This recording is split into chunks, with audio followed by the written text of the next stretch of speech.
ভারত সরকারের প্রত্যক্ষ বা পরোক্ষ মদদ ছাড়া আওয়ামী লীগ এই ধরনের পরিকল্পনা করতে পারে না। এই ধরনের তৎপরতা, জঙ্গি তৎপরতা তারা করতেছে। গতকালকের যে ঘটনা, এটা তো শুধু আসলে একজন ব্যক্তির সাথে বা একজন প্রার্থীর সাথে ঘটে যাওয়া ঘটনা না। আমি গতকালকে বলেছি, এটা কোনো বিচ্ছিন্ন ঘটনাও না। এটা আওয়ামী লীগ যেই ষড়যন্ত্র ছক আঁকছে নির্বাচনকে ঘিরে, সেটার একটা শুরু বলা যেতে পারে। ফলে এই ধরনের পরিবেশকে আমরা কিভাবে একত্রে মোকাবেলা করব এবং সেটার জন্য যেই ফ্যাসিবাদ বিরোধী জাতীয় ঐক্য প্রয়োজন, সেটা যাতে অটুট থাকে। আমরা জানি নির্বাচনের রাজনীতিতে আমরা প্রতিদ্বন্দ্বিতা করব, একে অন্যের বিরুদ্ধে হয়তো বলবো, কিন্তু সেটা যাতে কখনোই একটা সীমাকে অতিক্রম না করে এবং আওয়ামী লীগকে যাতে কোনো সুযোগ সুবিধা করে না দেয়, ব্যাপারে আমরা সকলেই ঐক্যমত পোষণ করেছি।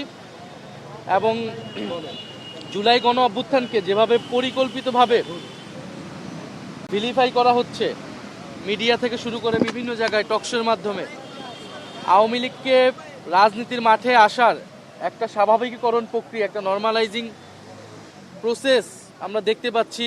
বিশ্ববিদ্যালয়গুলোতে দেখছি আওয়ামীপন্থী শিক্ষকরা গোপন মিটিং করার সুযোগ পাচ্ছে। আমরা কোর্টপাড়ায় দেখতে পাচ্ছি যে জয় বাংলা স্লোগান হচ্ছে। আমরা টকশোতে দেখছি এরকম আওয়ামীপন্থী বুদ্ধিজীবীরা আসছে। আমরা ভোটের মাঠে দেখছি যে জাতীয় পার্টিকে প্রস্তুত করা হচ্ছে। ফলে এই যে একটা সম্মিলন আমরা দেখতে পাচ্ছি, এটা একটা পরিকল্পিত আয়োজন আওয়ামী লীগকে রাজনীতির মাঠে পুনর্বাসিত করার। এবং আওয়ামী লীগ বুদ্ধিজীবী, সাংবাদিক, সাংস্কৃতিক কর্মী, নানা নামে কিন্তু আওয়ামী লীগ সমাজে কথা বলার চেষ্টা করছে, কাজ করছে। ফলে আওয়ামী লীগকে শুধু রাজনৈতিকভাবেই নয়, বা এই যে সন্ত্রাসী, তাদেরকে তো মোকাবেলা করতে হবে প্রশাসনিকভাবে, কিন্তু একইভাবে বুদ্ধিভিত্তিকভাবে যে আওয়ামী লীগকে যারা রাজনীতির মাঠে আনার চেষ্টা করছে, এইটার বিরুদ্ধে আমাদের সকল দলকে তৎপর হতে হবে। কিভাবে কোর্টপাড়ায় জামিন হচ্ছে, এই আইনজীবীরা তো কোনো না কোনো দলের সাথে জড়িত, মিডিয়া হাউসগুলোর সাথে রাজনৈতিক একটা সংশ্লিষ্টতা থাকে আমরা জানি। ফলে সব দলকেই এই ভূমিকা নিতে হবে। আমরা আমাদের জায়গা থেকে সেটা বলেছি। আমরা সর্বাত্মকভাবে সেই জাতীয় ঐক্য ধরে রাখতে আমরা কাজ করব, আমরা সহযোগিতা করব। এবং প্রধান উপদেষ্টাকে আমরা বলেছি যে সরকারকে আরও কঠোর হতে হবে, নির্বাচন কমিশনের উপর সেই আস্থাটা থাকতে হবে যাতে তারা সবাইকে নিরাপত্তা দিতে পারে।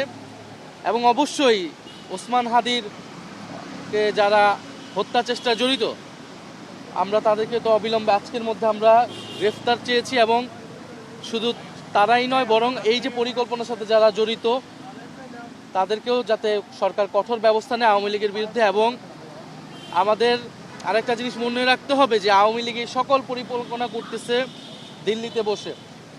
ফলে ভারত সরকারের প্রত্যক্ষ বা পরোক্ষ মদদ ছাড়া আওয়ামী লীগ এই ধরনের পরিকল্পনা করতে পারে না। এই ধরনের তৎপরতা, জঙ্গি তৎপরতা তারা করতেছে। ফলে অবশ্যই ভারত সরকারকে, আমাদের এখানে যারা ভারতীয় দূতাবাস আছে, তাদেরকে অ্যাকাউন্টেবল করতে হবে। সরকারের পক্ষ থেকে তাদেরকে ডেকে বলতে হবে যে সেখানে একজন মৃত্যুদণ্ডপ্রাপ্ত গণহত্যাকারীকে ভারত সরকার আশ্রয় দিয়ে অলরেডি তারা একটা নৈতিক অপরাধ করেছে। এখন তারা বাংলাদেশকে অস্থিতিশীল করার জন্য সেই আওয়ামী লীগকে তারা সহায়তা করতেছে। আমরা দেখেছি 5ই আগস্টের আগে ভারত আওয়ামী লীগকে প্রত্যক্ষ পরোক্ষভাবে সহায়তা করেছে, অবৈধভাবে ক্ষমতায় টিকে থাকতে সহযোগিতা করেছে, বাংলাদেশের রাজনীতিতে সবসময় হস্তক্ষেপ করেছে। ভারত সরকারকে আমরা বলেছি যে বাংলাদেশের সাথে সম্পর্ক রাখতে হলে এই ধরনের হস্তক্ষেপ বন্ধ করতে হবে, কিন্তু আমরা দেখে যাচ্ছি এখনও ভারত সেই হস্তক্ষেপ চালিয়ে যাচ্ছে। ফলে ভারতের প্রতিও এবং এখানে যারা দূতাবাস রয়েছে, তাদেরকে সরকার কঠোরভাবে বলতে হবে। এবং রাজনৈতিক দল হিসেবে আমরা আমাদের জায়গা থেকে অবস্থান অবশ্যই জানাবো।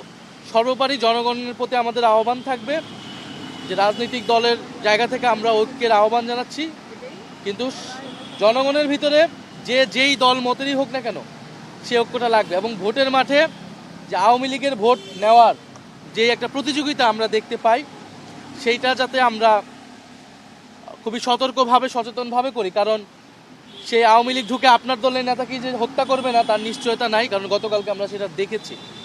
এবং ফলে এই জায়গা থেকে যাতে আমরা দায়িত্বশীল হই এবং গণ অভ্যুত্থান এবং বাংলাদেশ প্রশ্নে আমরা যাতে সেই ঐক্যটা বজায় রাখি।